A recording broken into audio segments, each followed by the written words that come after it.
afternoon, good, whatever it is, wherever you happen to be. My name is Paul, I'm also called Knickknack. I do the daily teaser series of quizzes both on my blog, Knickknack's Old Peculiar, and on my YouTube channel, Mr. Cuddy2977. Please feel free to open the blog up with whatever your default RSS reader is, if you still use such a thing. Please feel free to subscribe to my YouTube channel as well. That way, when I do fantastic amounts of stuff, you get to hear about it first. At any rate, I am not getting any younger, so let's try and cut this short. I watch TV shows, and over the past few weeks I've been watching the full series For All Mankind and reviewing them as and when I see them.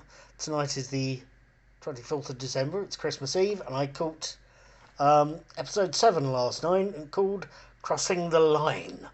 I wanted to tell you about it.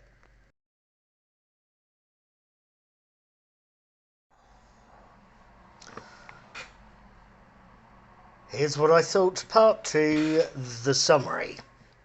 Episode 7, Crossing the Line, opens not with a summary we see in some series, but with a long panning shot of Happy Valley's working areas abandoned on the 7th day of a strike by the Helios workforce on Mars. Shots that cross-fade to a conference room on the Martian surface, where Samantha Massey and Ed Baldwin, Dinah Rushing and Joel Kinnaman, lead an angry group of strikers in an attempt at a negotiation with Executive Officer Palmer James, Mick Watford, and Base Commander Danielle Poole, Chris Marshall. It's a meeting that's not going well and one that sees both sides angry and bitter at the other. It's a meeting that only makes matters worse, and it's a meeting that leaves Ed and Danielle, old friends that they are, at each other's throats for the rest of the episode.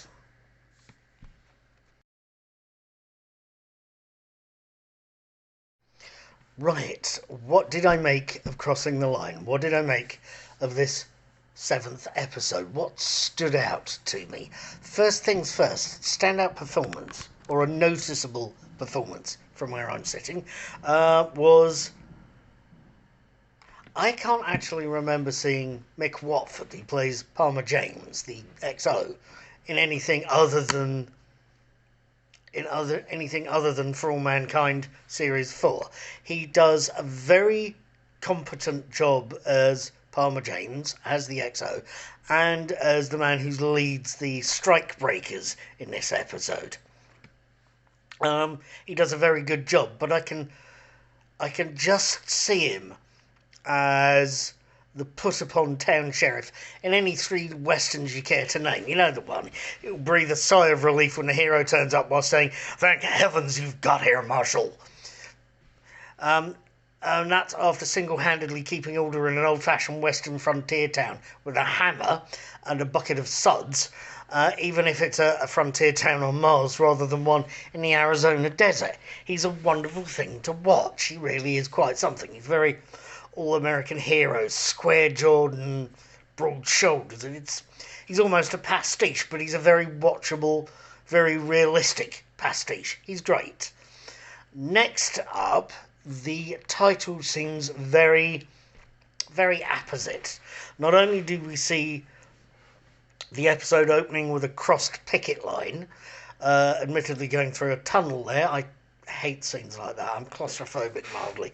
But we see a picket line crossed, and we see a border, an emotional border as much as a physical one, crossed when Margot, who defected many years in the last series, crosses the line back into the USA with all the protests we'd imagine from Aleida, her old pupil, played by Coral Pena, with all of the protests we'd expect. And Dev Aisha turns out, played by Edie Gathegi, turns out to be more of a showman of a character than I expected.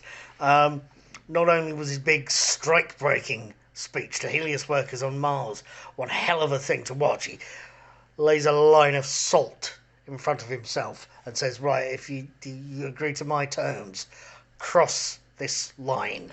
And it's quite something to watch, it really is.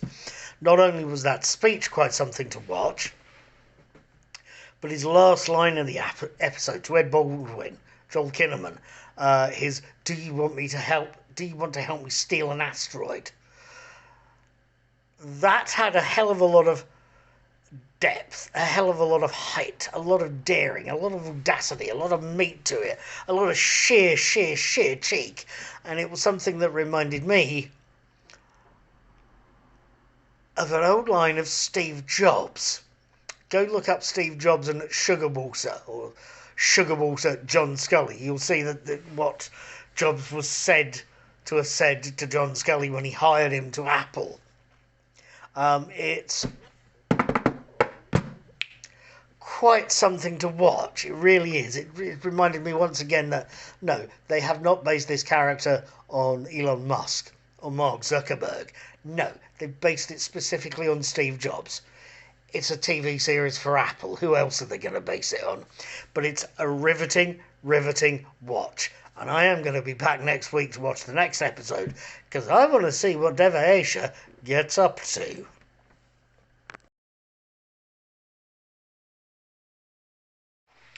At any rate, and as a last word, and I know I look slightly off-centre, but that's where I've got my phone.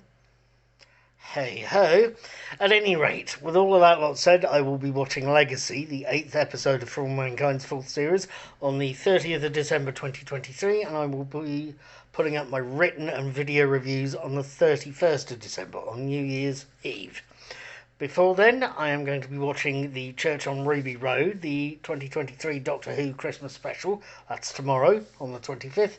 I will have my reviews up of that on the 26th, on Boxing Day, my nephew Jude's birthday. Go watch one of his videos. He's got a few done. I will see you then. I will wish you a happy Christmas and a Merry New Year, and possibly also tell you to have a very happy Hogs Watch. Take care, be good, have fun, and to quote Patrick McGowan, be seeing you.